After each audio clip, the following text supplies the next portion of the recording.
Setiap tempat wisata punya cerita indah di balik gemerlapnya. Tapi, ada satu tempat yang tidak boleh kau kunjungi pada tanggal tertentu.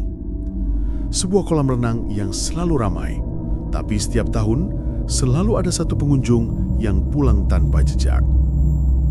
Tapi, ada satu rahasia yang disembunyikan pemiliknya selama bertahun-tahun. Rahasia tentang perjanjian pesugihan air yang menuntut satu nyawa setiap tahun. Dan tahun ini, tumbalnya bukan sembarang orang. Inilah kisah ketika kolam renang berubah menjadi pemangsa, dan air menjadi jalan menuju dunia lain.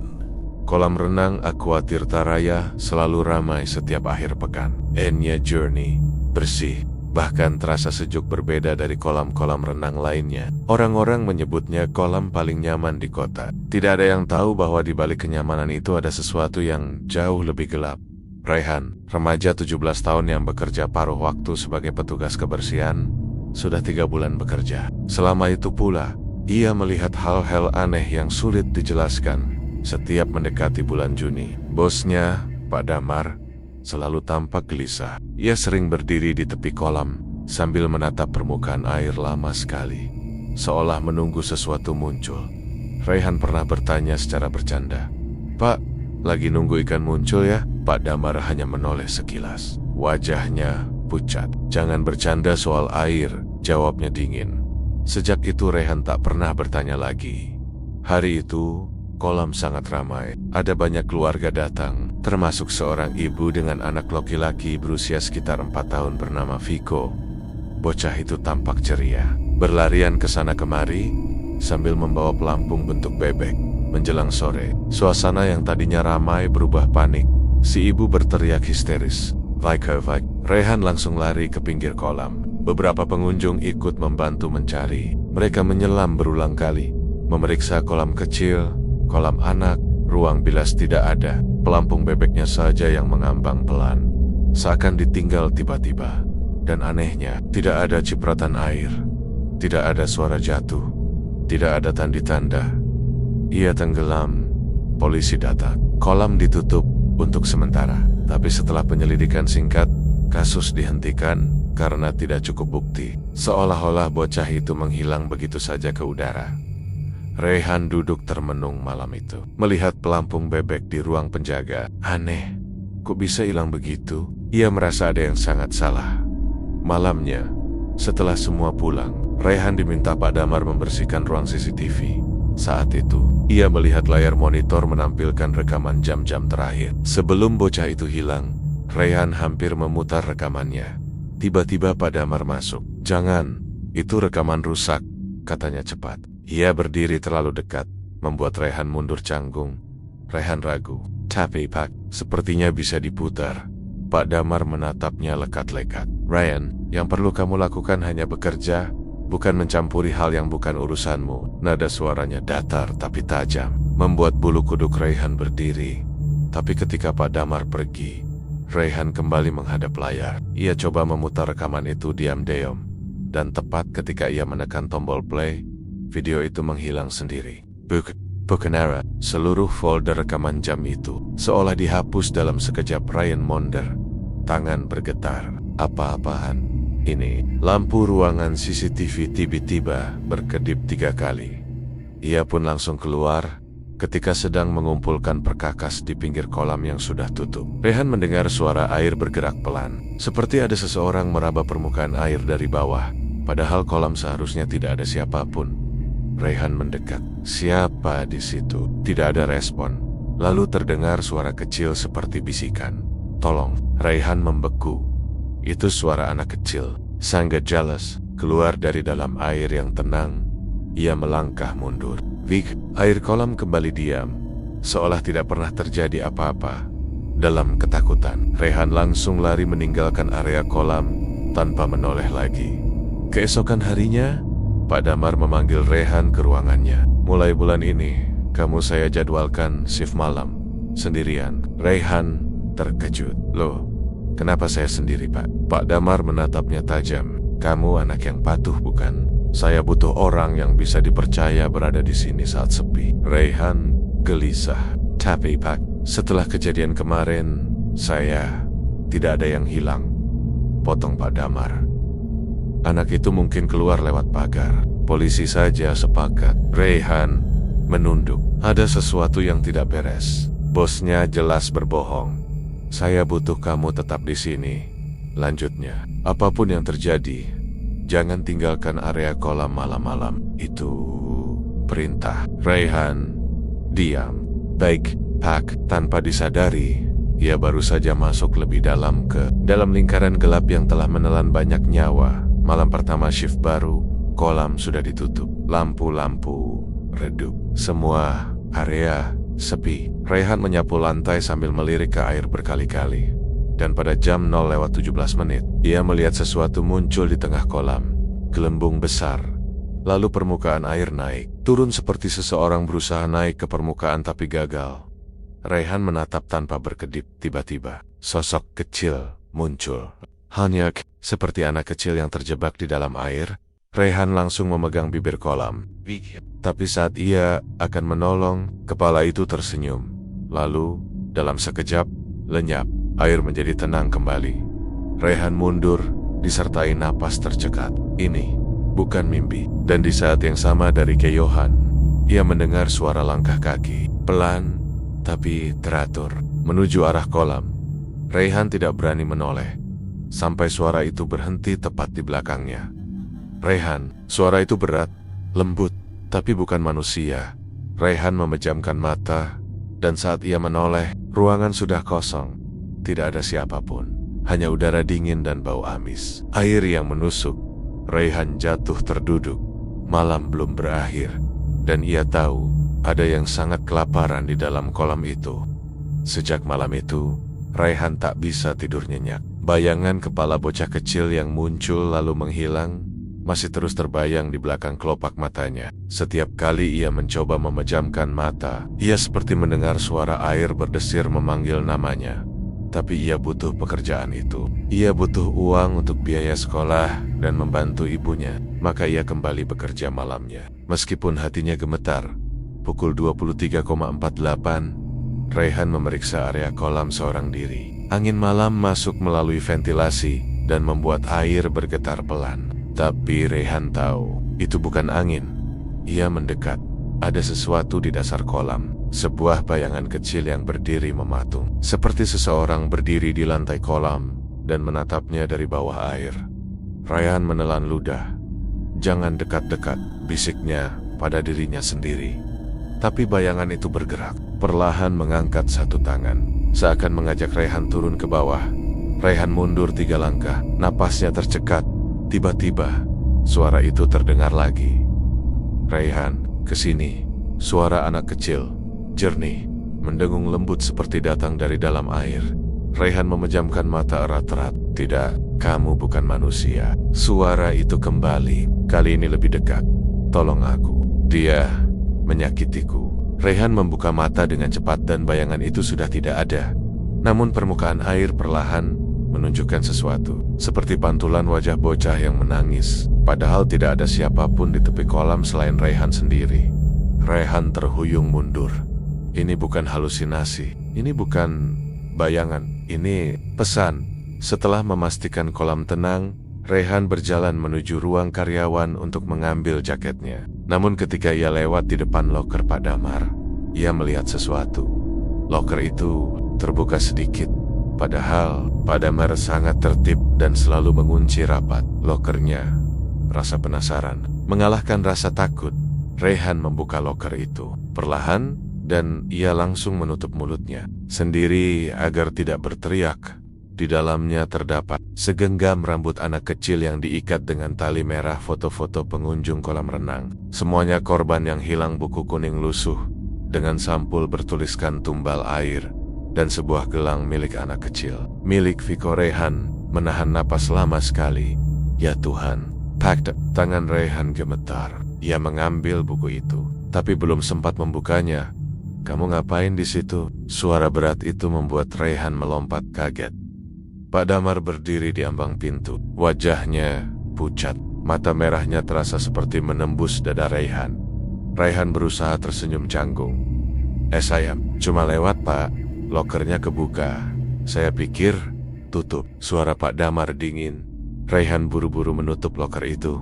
Tapi Pak Damar tetap menatapnya. Tatapannya aneh, seperti seseorang yang sedang menahan rasa sakit atau seseorang yang sedang berubah. "Raihan," katanya pelan, "kalau kamu mau tetap hidup, kamu harus nurut sama saya." Raihan mematung. "Apa maksudnya, Pak?" Suaranya hampir tidak terdengar. Tiba-tiba Pak Damar menahan keningnya sendiri. Tubuhnya gemetar seperti sedang menahan sesuatu dari dalam. "Aku," Balam Base menjelaskan, dan untuk sepersekian detik, matanya berubah hitam legam, seperti mata ikan mati. Raihan mundur ketakutan, dan Pak Damar tiba-tiba tertawa kecil. Tertawa seperti seseorang yang sudah tidak punya kendali atas tubuhnya. "Kamu dengar suara itu juga ya?" Bisikan itu terdengar sangat berbeda, lebih gelap. Raihan tidak menjawab. Ia langsung lari keluar ruangan. Di belakangnya terdengar suara Pak Damar berteriak, "Berhenti! Jangan mendekati kolam nanti malam." Itu bukan peringatan, itu ancaman. Raihan bersembunyi di balik dinding, menarik napas cepat cukup. Tapi sebelum ia sempat lari keluar gedung, sesuatu membuat langkahnya berhenti. Dari arah kolam renang, terdengar suara perempuan dewasa. "Raihan," suaranya pelan, mendayu, seperti seseorang yang memanggil anaknya sendiri.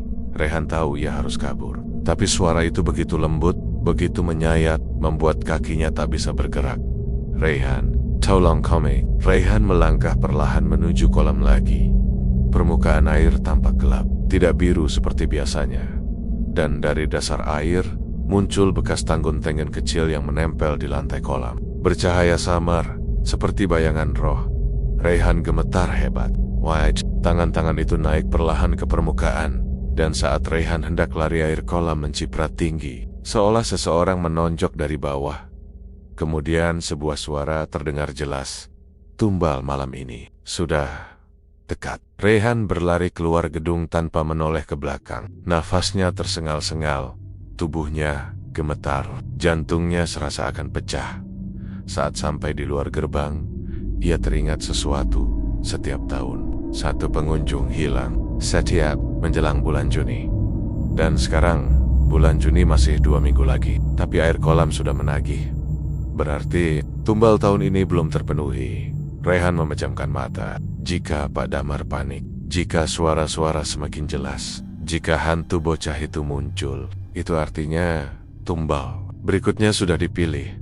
Raihan membuka matanya perlahan dan tersadar sesuatu yang membuatnya pucat pasi. Jangan-jangan. Suara Raihan serak. Ia menatap ke arah kolam renang yang gelap. "Tumbal berikutnya itu aku." Dan di saat yang sama dari Keyohan, ia mendengar suara langkah kaki, pelan tapi teratur, menuju arah kolam. Raihan tidak berani menoleh, sampai suara itu berhenti tepat di belakangnya. "Raihan." Suara itu berat, lembut, tapi bukan manusia. Raihan memejamkan mata, dan saat ia menoleh, ruangan sudah kosong. Tidak ada siapapun, hanya udara dingin dan bau amis. Air yang menusuk. Raihan jatuh terduduk. Malam belum berakhir, dan ia tahu ada yang sangat kelaparan di dalam kolam itu. Malam itu, setelah berlari sejauh mungkin dari kolam renang, Raihan memutuskan untuk tidak pulang dulu. Ia duduk di belakang gedung parkir, menahan napas sambil memegangi dadanya yang berdebar tak karuan. Ia tahu satu hal. Semakin ia menjauh, semakin air itu akan mencarinya. Ia merasakan seperti ada sesuatu yang membuntutinya, menatapnya dari arah kolam. "Gila, apa aku harus berhenti kerja aja?" gumamnya. Tapi bayangan wajah ibu dan biaya sekolah membuatnya ragu. Ia Buta Wong. Namun ada satu hal yang ia butuhkan lebih dari uang. Kebenaran. Setelah memastikan situasi aman, Raihan memberanikan diri masuk kembali ke dalam gedung. Ia berjalan pelan ke ruang karyawan. Loker Pak Damar masih di tempatnya, dan anehnya, tidak terkunci lagi. Kayak dia sengaja ninggalin terbuka, bisiknya. Raihan membuka loker itu perlahan. Rambut anak kecil, foto pengunjung hilang, dan benda-benda ritual lainnya masih di sana. Tapi yang paling menarik perhatian Raihan adalah buku kuning lusuh, tumbal air. Ia mengambilnya dengan tangan gemetar. Begitu buku itu disentuh, suhu ruangan tiba-tiba turun. Lampu berkedip 2 kali. dan Rayhan merasa seperti seseorang meniup tengkuknya dari belakang. Ia menelan ludah, kemudian membuka halaman. Halaman pertama berisi simbol-simbol kuno dan tulisan tangan. Kolam adalah gerbang, air adalah penghubung, tumbal adalah harga. Rayhan mengerutkan dahi. Ia lanjut baka halaman kedua menunjukkan penjelasan tentang sebuah ritual. Setiap tahun, 1 tumbal manusia harus diberikan ke kolam. Tumbal harus orang yang mati tenggelam, bukan dibunuh. Tubuh tumbal tidak akan pernah muncul kembali. Roh mereka menjadi penjaga gerbang air. Jika tumbal tidak diberikan sesuai waktu, pemilik kolam sendiri yang akan ditarik menjadi bayarannya. Gila. Jadi Rayhan menutup mulutnya. Kolam itu sudah memakan orang selama bertahan-tahan. Setelah itu, ia menemukan halaman berisi daftar. Daftar Tumble Aquatirta Raya 2014, dewasa 2015, remaja 2016, anak-anak 2017, remaja 2018, dewasa 2019. Tidak tur ketat, ditandai darurat. 2020, remaja 2021, anak-anak 2022, dewasa 2023, belum terbayar. Rayhan memandangi. Daftar itu lama sekali. 9 orang hilang. Bukan hal. Ia menggigil. Ada 1 halaman kosong. Hanya ada 1 kalimat di atasnya. Tumbal ke-10 akan dipilih oleh penjaga air sendiri. Dan tepat di bawah kalimat itu tertulis sebuah nama. Nama yang ditulis dengan tinta hitam dan masih baru. Nama itu Rayhan menjatuhkan buku itu dan mundur beberapa langkah. Tidak mungkin. Kenapa aku?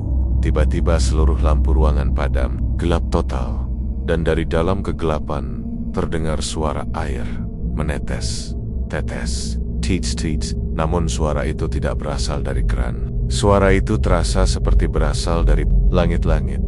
Rayhan mengangkat kepalanya perlahan. Rasa takutnya memuncak.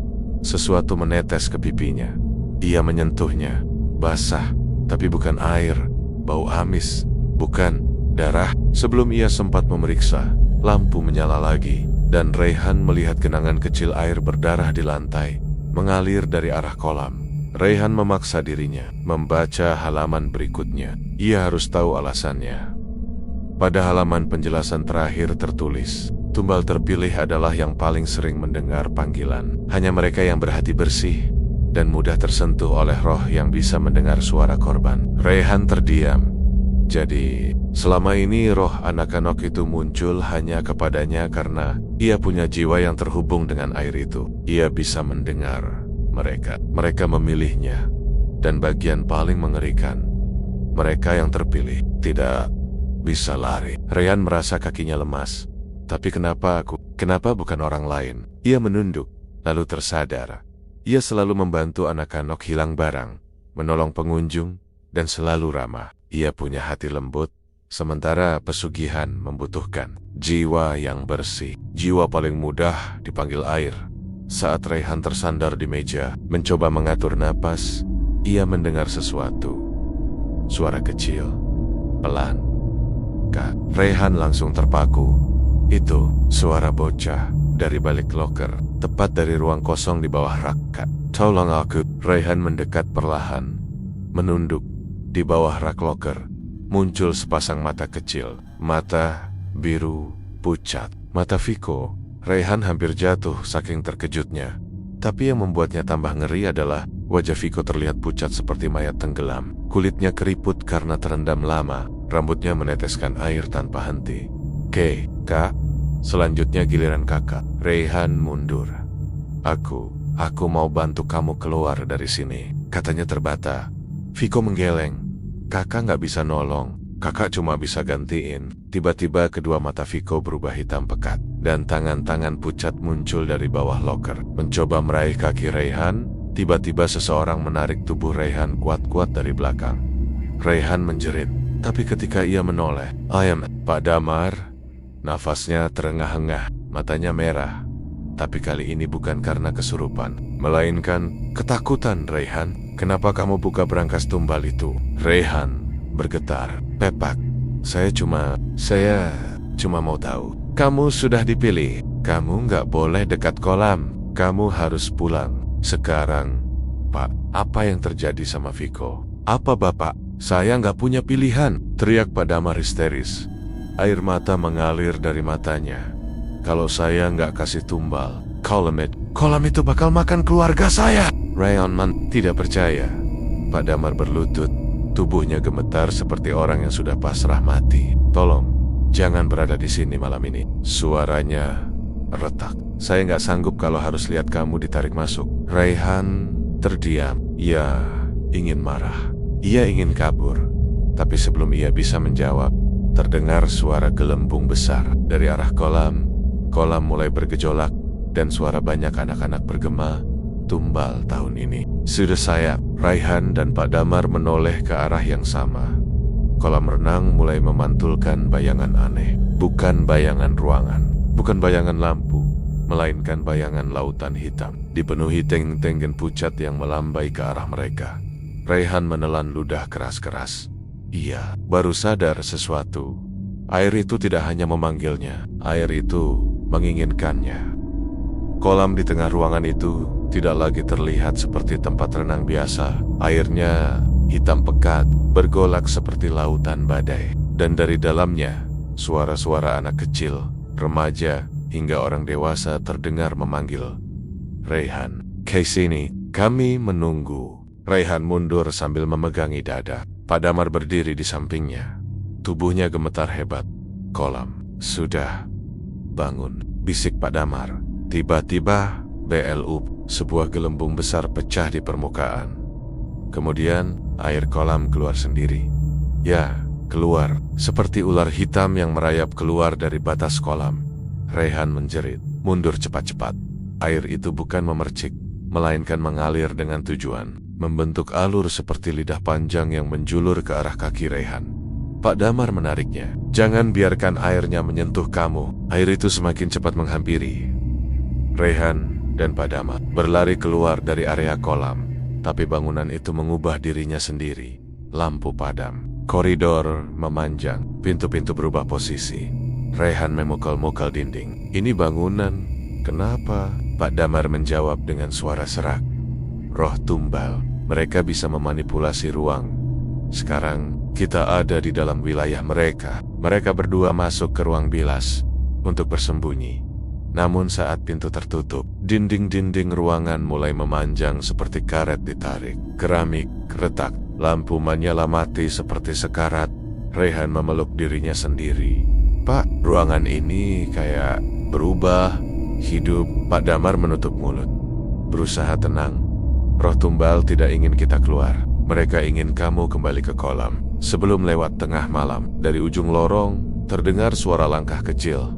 Lembut, pelan, Rayhan menahan napas. Dari kegelapan, muncul sosok kecil. Anak laki-laki basah kuyup berjalan ke arah mereka. Itu Viko. Tubuhnya pucat, matanya hitam. Air terus menetes dari rambutnya seperti ia baru saja diseret dari dasar laut. Kak, suara Viko menggema panjang. Kak, Rayhan. I see you. Rayhan mundur sampai menabrak dinding. Pak Damar berdiri di depannya, mencoba menghalangi. Pergi, kamu sudah dapat tumbal tahun lalu, teriak Pak Damar.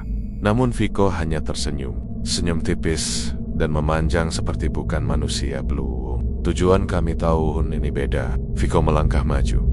Kami mau ke areaan. Air tiba-tiba meloncat dari kaki Viko seperti tentakel, menyambar kaki Pak Damar. Pak Damar terlempar keras ke dinding. Pak Damar! Rayhan berusaha menolong, tapi air mengalir mengikuti gerakannya. Kau pilihannya. Suara Viko bergema seperti ribuan suara. Rayhan mencoba membuka pintu ruang bilas, tapi pintu itu berubah menjadi dinding padat, tanpa gagang, tanpa celah. Apa-apaan? Bangunan ini menutup semua jalan keluar. Tiba-tiba keran-keran shower menyala bersamaan. Air memancar deras, tapi bukan air bening, melainkan air kolam hitam. Air itu mengalir ke lantai dan menuju kaki Rayhan seperti hidup. Tidak, jangan. Rayhan naik ke atas bangku plastik, tapi air itu naik lebih cepat, seperti tenggen-tenggen kecil yang merambat naik. Pak Damar, dalam keadaan terluka, berteriak, Rayhan, dengerin aku. Rayhan menoleh takut. Kolam itu sudah milik keluarga aku sejak kakekku dulu. Dia yang pertama bikin perjanjian. Pak Damar terbatuk. Darah keluar dari mulutnya. Setiap pemilik harus kasih tumbal setahun sekali. Kalau enggak, kolamnya bakal nagih nyawa, termasuk nyawa keluargaku. Rehan ternganga. Jadi, tumbal-tumbal itu Bapak. Yang, saya dipaksa, teriak Pak Damar. Saya nggak mau mati. Anak-anak saya nggak boleh mati. Rehan menggigil. Ia ingin marah, tapi rasa takut menguasai segalanya. Pak Damar melanjutkan, tapi tahun ini sesuatunya berubah. Saya pikir bisa tumbalkan orang asing lagi, tapi roh-roh itu malah pilih kamu. Rehan menggeleng keras. Kenapa aku? Teriaknya. Pak Damar hanya menangis. Kamu punya jiwa yang bersih. Mereka paling suka jiwa seperti itu. Rehan ingin muntah. Bangunan berputar. Naik. Suara anak-anak bergema di seluruh ruang bilas. Ikut kami. Tiba-tiba seluruh dinding retak. Air hitam menyembur dari retakan, seperti tsunami kecil, mendorong Rehan dan Pak Damar kembali ke lorong. Lorong kembali berubah bentuk, panjang, berliku, seperti labirin. Dinding-dindingnya bergetar, keramik melengkung seperti daging hidup. Rehan tersandung, terjatuh ke lantai. Air langsung meraih kakinya seperti tenggen-tenggen kecil yang licin. Rehan menjerit. Pak Damar berusaha menarik Rehan, namun puluhan tangan pucat muncul dari air, menyentuh kaki Rehan. Suara mereka berbisik, sakit. Kak Rehan, gantiin. Kami butuh yang baru. Ikut kami. Di dalam, air menarik Rehan lebih kuat. Setengah tubuhnya sudah terendam air yang entah dari mana berasal. Rehan menangis, meronta. Aku nggak mau mati. Tiba-tiba sesuatu meledak dari bawah air dengan keras. 2R, sebuah sosok besar muncul dari tengah lorong. Bukan manusia. Bentuknya seperti bayangan hitam tinggi dengan wajah kosong dan mulut besar berisi gigi tajam air. Roh utama, penjaga gerbang air. Makhluk itu menatap Rehan. Ia mengangkat tangan panjangnya yang berbentuk air pekat dan berkata dengan suara 1000 roh, tumbal tahun ini. Makhluk itu langsung melompat ke arah Rehan. Pak Damar menjerit. Rehan hanya bisa menutup mata. Rehan terbangun dengan pandangan buram. Bukan di klinik, bukan di rumah sakit, bukan di ruang kantor kolam renang. Ia berada di sebuah ruang luas berwarna kebiruan, seperti berada di bawah air, tetapi ia bisa bernapas. Udara terasa dingin, tapi tidak ada angin. Segala sesuatu bergerak lambat, seolah dunia ditarik ke dalam gerakan slow motion. Lantai tempat ia berdiri tampak seperti ubin kolam renang, namun retak-retak, dan dari retakan itu merembes cahaya biru pucat seperti cahaya lampu kolam yang rusak. Rehan panik. Ini di mana? Apa aku sudah mati? Suara anak kecil terdengar di belakangnya. Belum, tapi kamu sudah mendekat. Rehan tersentak. Ia berbalik. Arga, anak kecil yang dulu ia selamatkan, berdiri tak jauh darinya, namun tidak sama seperti sebelumnya. Matanya memantulkan cahaya biru dingin, tubuhnya seperti bayangan air berwujud manusia. Arga, kamu di sini? Arga menatapnya, tersenyum kecil tapi sedih. Ini dunia kami, dunia orang-orang yang tenggelam, bukan secara tubuh, tapi secara jiwa. Arga menjelaskan pelan-pelan. Semua korban tumbal tidak benar-benar mati seperti manusia biasa. Mereka ditarik oleh kolam, tubuh mereka hancur, tapi jiwa mereka disimpan di dunia antara, sebuah ruang yang tercipta dari perjanjian pesugihan. Rehan melihat ke sekeliling, ruangan itu berubah-ubah. Kadang seperti kolam renang yang remang-remang, kadang seperti lorong panjang yang tak berujung, kadang seperti kubangan air gelap yang memantulkan bayangan aneh. Roh-roh lain muncul perlahan. Seorang wanita berpakaian renang dengan wajah pucat dan mata kosong. Seorang balita yang memeluk boneka basah. 2 remaja yang tubuhnya terlihat seperti kaca pecah. Mereka mengelilingi Rehan tapi tidak menyerangnya. Arga berkata. Mereka ingin keluar, tapi tidak bisa. Perjanjian itu mengikat kami. Rehan gemetar. Apa ada cara untuk memutus pesugihan ini? Arga menghela napas. Suaranya seperti gelembung pecah. Ada, tapi sangat berbahaya. Saat Rehan bertanya kenapa hanya ia yang bisa melihat anak-anak itu, Arga menjelaskan. Kamu adalah penyeberang. Rehan bingung. Apa itu? Kamu pernah mati sebentar. Rehan membeku. Arga melanjutkan. Saat kamu menolong aku dulu, kepalamu sempat tenggelam. Napasmu hilang hampir 1 menit. Kamu sebenarnya pernah melewati batas hidup dan mati. Karena itu kami bisa memanggilmu. Rehan teringat peristiwa itu. Ketika ia menolong Arga dari tenggelam, ia memang sempat hilang napas dan pingsan, tapi tidak pernah menyangka dampaknya sebesar ini. Arga menatapnya penuh harap. Di dunia itu, Rehan melihat sebuah bayangan besar di kejauhan, gerbang air berbentuk pusaran gelap yang perlahan berdenyut seperti jantung. Dari kejauhan terdengar jeritan samar, jeritan manusia. Arga menunjuk ke arah gerbang itu. Itu mulut kolam, tempat perjanjian dibuat. Rehan mengernyit. Pak Damar membuat perjanjian di situ. Arga mengangguk. Iya, dan setiap tahun ia datang untuk memberikan tumbal.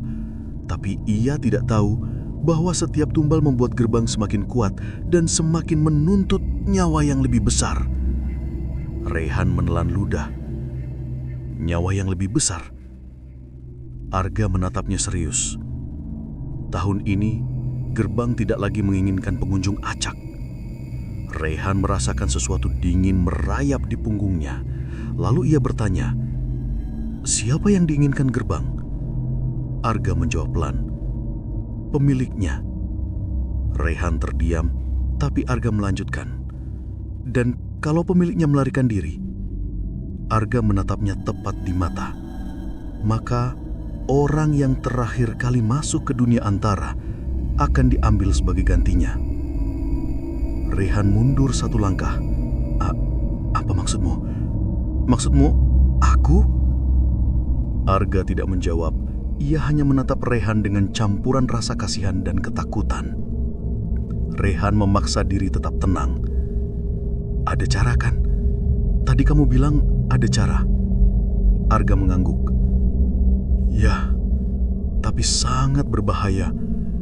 Satu-satunya cara menghentikan pesugihan adalah ia menunjuk ke arah gerbang air hitam yang berdenyut. Hancurkan kontraknya. Rehan tersentak. Kontrak itu ada di mana? Arga menjawab.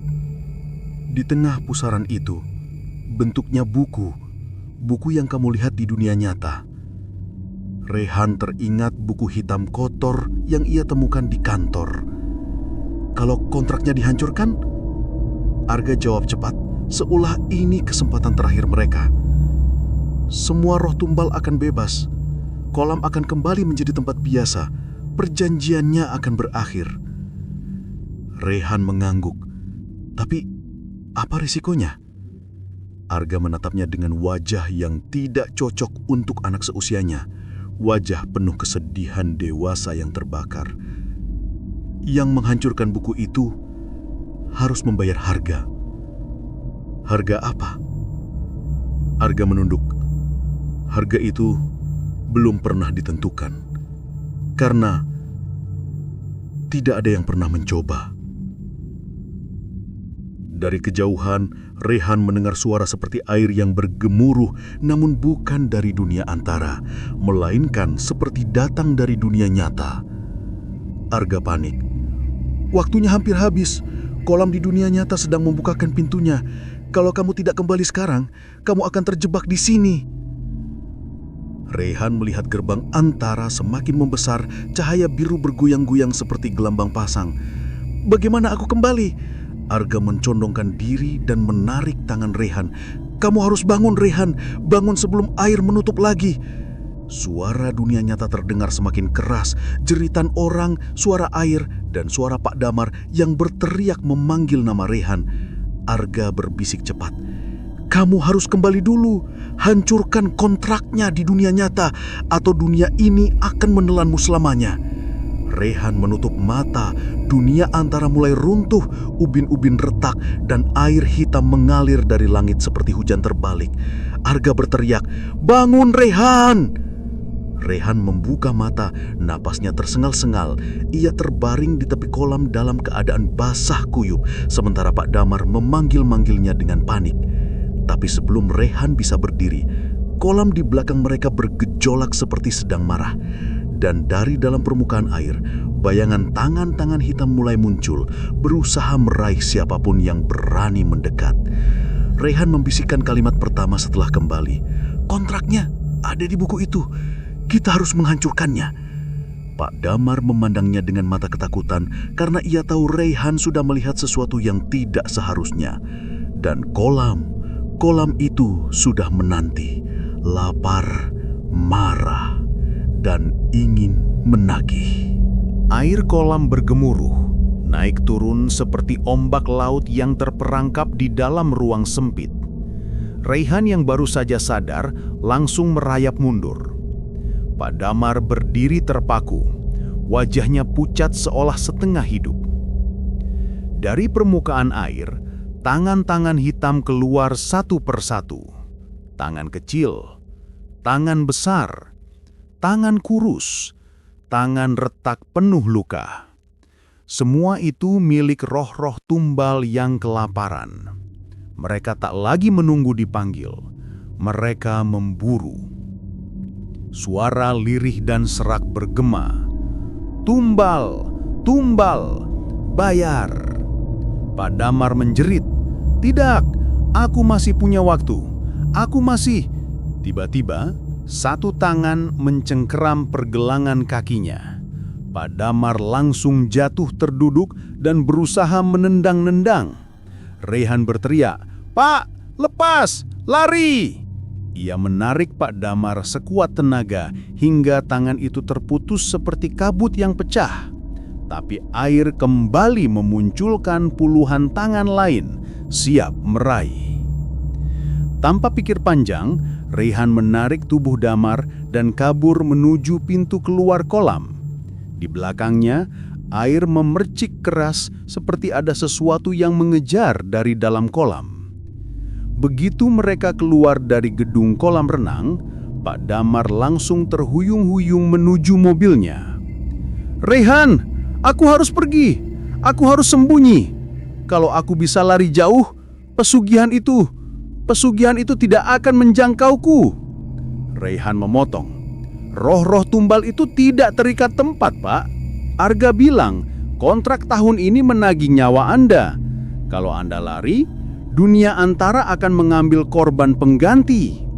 Pak Damar menatap Rehan dengan wajah putus asa.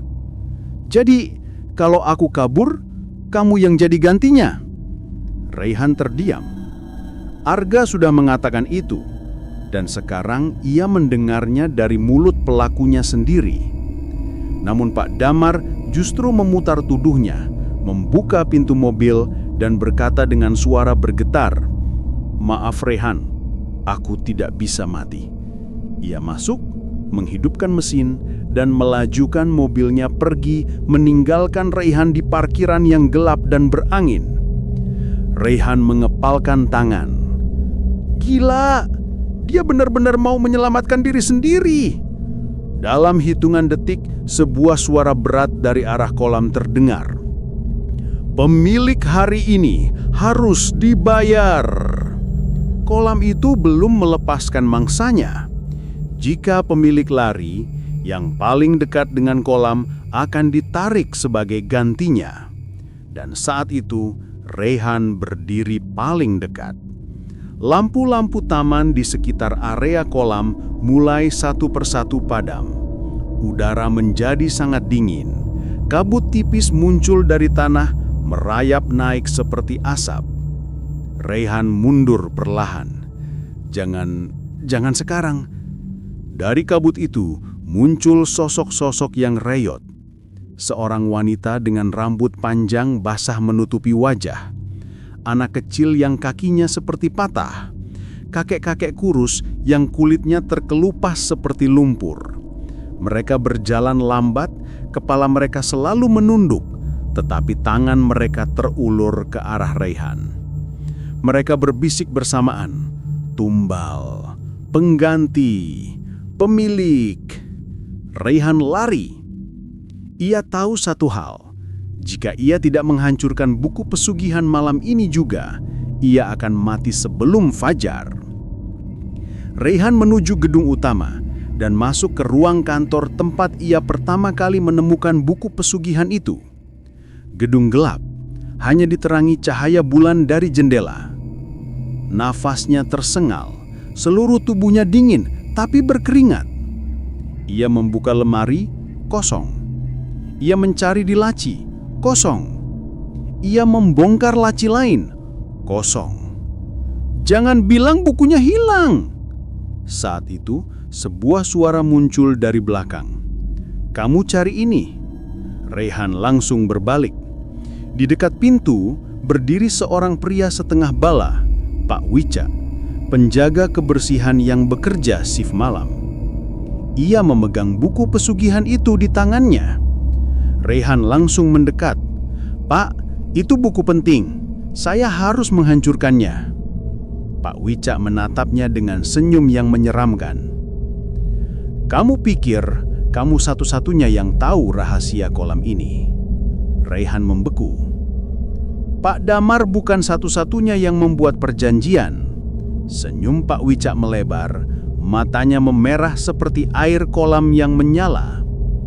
"Aku saksi pertama dan penjaga kontraknya." Rayhan melangkah mundur. Pak Wicak melangkah maju.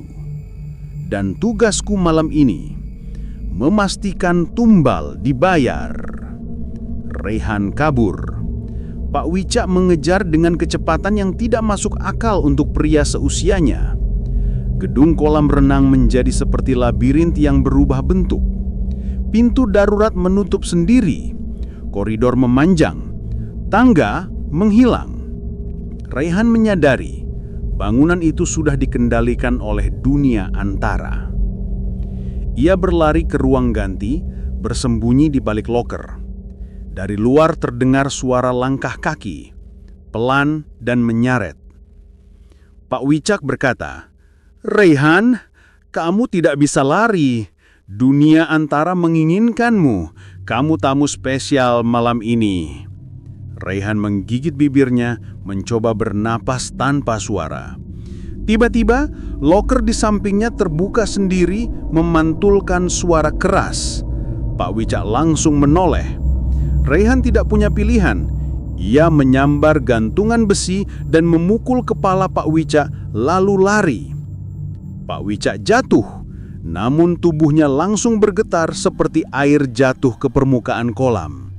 Bentuknya berubah menjadi kabut hitam, dan ia mengejar lagi. Rayhan akhirnya menemukan pintu yang tidak berubah bentuk. Pintu menuju ruang pompa bawah tanah di mana semua saluran air kolam terhubung. Ia berlari masuk, menutup pintu dan mengganjalnya. Suara dentuman dari luar terdengar keras. Pak Wicak mencoba masuk. Rayhan membuka buku itu. Halamannya bergerak sendiri seperti ada tangan tak terlihat yang membalikan. Di halaman terakhir tertulis, "Kontrak dapat dihentikan hanya dengan menghancurkan buku ini di sumber air pengikat." Sumber air pengikat adalah pusat dari segala aliran, mulut kolam. Rayhan merinding. Jika ia ingin menghancurkan buku itu, ia harus kembali ke kolam yang sedang lapar dan marah. Pintu di belakangnya retak. Pak Wicak akan masuk kapan saja. Rayhan berbisik, "Aku harus lakukan ini sekarang, atau aku mati." Ia menggenggam buku itu erat-erat dan berlari menuju kolam yang menunggu tumbalnya. Pintu ruang pompa jebol. Pak Wicak dalam wujud kabut hitam yang membentuk sosok manusia melayang masuk sambil berdesis. "Bawa buku itu ke mulut kolam. Kami sedang lapar." Rehan langsung kabur. Ia naik tangga darurat, menembus pintu menuju area utama kolam, dan ia melihat kolam itu sudah bukan lagi kolam renang. Airnya berputar seperti badai kecil, menciptakan pusaran raksasa di tengahnya. Lampu kolam menyala seperti mata besar yang menatap marah. Dinding-dinding retak meneteskan air hitam. Lantai bergoyang seolah hidup. Aroma lumpur, amis, dan sesuatu seperti darah membebani udara. Di tepi kolam muncul sosok-sosok ruh tumbal. Lebih banyak dari sebelumnya. Belasan, puluhan. Mereka berbisik bersama. "Kontrak, bayar, bayar." Rehan menggenggam buku pesugihan erat-erat. "Aku harus masuk ke pusaran itu. Ini satu-satunya cara." Suara deru mobil berhenti mendadak di parkiran. Pak Damar muncul berlari ke arah kolam dengan wajah ketakutan. Nafasnya kacau, bajunya sobek-sobek. Ia memekik begitu melihat Rehan. "Rehan, jangan hancurkan buku itu." Rehan menatapnya tajam. "Akhirnya kembali. Kenapa? Karena ruh-ruh itu mengejar Anda." Pak Damar menggeleng cepat setengah menangis. "Bukan hanya ruh, dunia antara mengirim bayangan untuk memburuku. Aku tak bisa kabur. Kalau buku itu dihancurkan, aku akan..." Rehan memotong. "Anda akan mati. Ya, itu harga dosamu." Pak Damar terdiam. Ia mendekat, namun tubuhnya kini memantulkan kilau biru kusam. Kulitnya tampak seperti retakan kaca berisi air. Rehan mundur. "Pak, tubuh Anda..." Pak Damar tersenyum getir. "Aku sudah setengah masuk dunia antara. Mulut kolam sudah menandai aku." Ia mengangkat kedua tangannya yang jari-jarinya sudah tembus pandang seperti air. "Aku datang bukan untuk lari lagi, tapi untuk memohon." Ia menatap Rehan putus asa. "Tolong, jangan hancurkan buku itu. Biar aku saja jadi tumbalnya. Asal jangan bebaskan ruh-ruh itu. Nanti dunia ini..." Tiba-tiba sesuatu menarik pergelangan kaki Pak Damar dari bawah lantai ubin. Ia menjerit, "Tidak, belum, belum." Rehan menatapnya dengan perasaan bercampur. Marah, iba, jijik, takut. Pak Damar diseret, tetapi tidak ke pusaran. Ia diseret ke arah Rehan, seolah dunia antara ingin menukar posisi mereka. Ruh-ruh tumbal mulai mendekat. Anak-anak kecil dengan mata kosong merangkak, wanita-wanita berwujud air menjulurkan tangan panjang, bunyi gemericik mengikuti setiap langkah mereka. Pak Wicak muncul dari kabut hitam, berdiri di sisi kolam seperti penjaga gerbang neraka. "Satu tumbal harus masuk malam ini. Jika pemilik menolak, pengganti harus dipilih." Ia menunjuk Rehan. "Dan dunia antara telah memilih kamu." Rehan mundur, memegang buku itu erat. "Aku tidak akan jadi tumbal. Aku akan menghancurkan perjanjiannya."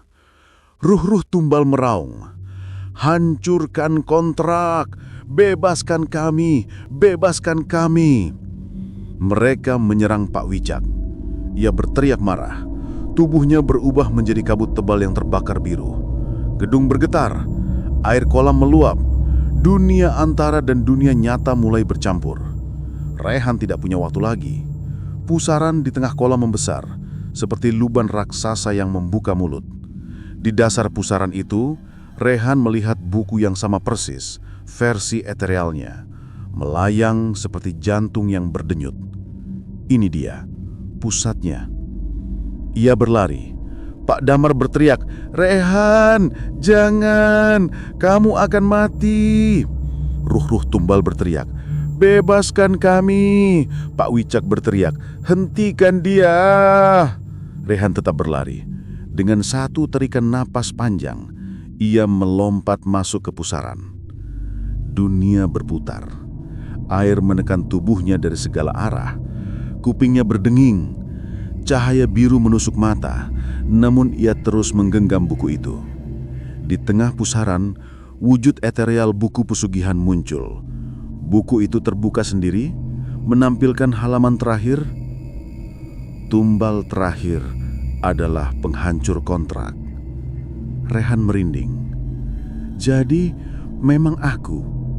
Suara tanpa bentuk menjawab, bergema dari seluruh arah. "Ya." Dua kemungkinan terbuka di hadapan Rehan. A. Hancurkan buku itu, semua ruh tumbal bebas.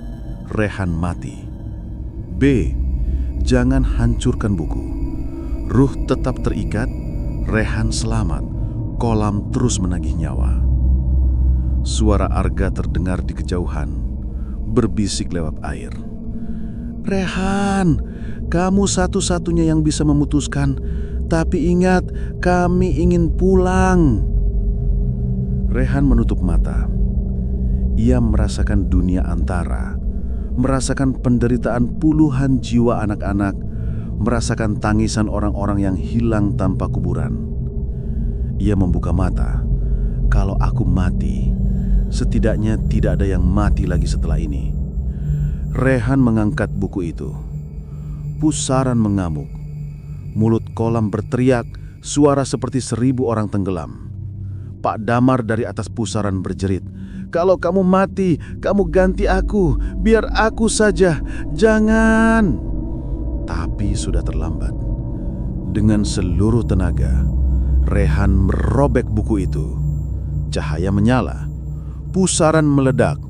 Air kolam naik ke atas seperti tusana kecil. Ruh-ruh tumbal berteriak bahagia dan berubah menjadi cahaya putih yang terbang menuju langit. Dunia antara runtuh. Ketika cahaya mereda, kolam menjadi tenang. Airnya kembali jernih. Rehan tidak muncul ke permukaan. Tubuhnya tidak timbul. Tidak terseret. Tidak ditemukan. Ia hilang. Pak Damar jatuh tersungkur di tepi kolam. Menangis keras. "Tuhan, Tuhan, Rehan, kenapa bukan aku?" Air kolam memantulkan wajahnya sendiri. Wajah yang kini sepenuhnya retak seperti kaca berisi air gelap. Mulut kolam berbisik pelan. "Tumbal dibayar." Pak Daman menjerit. Tubuhnya ditarik oleh bayangan airnya sendiri dan ia tenggelam dalam hitungan detik. Tidak ada yang tersisa. Seminggu kemudian kolam renang itu ditutup permanen. Pemerintah menyegel bangunan, menyebutnya bangunan tidak aman. Tidak ada yang tahu apa yang sebenarnya terjadi malam itu. Tidak ada yang tahu bagaimana Pak Damar menghilang. Tidak ada yang tahu kemana Rehan pergi. Namun warga sekitar sering melapor hal aneh. Air kolam kini tenang. Tidak pernah bergolak. Tidak lagi ada tangan hitam. Tidak lagi ada bisikan tumbal.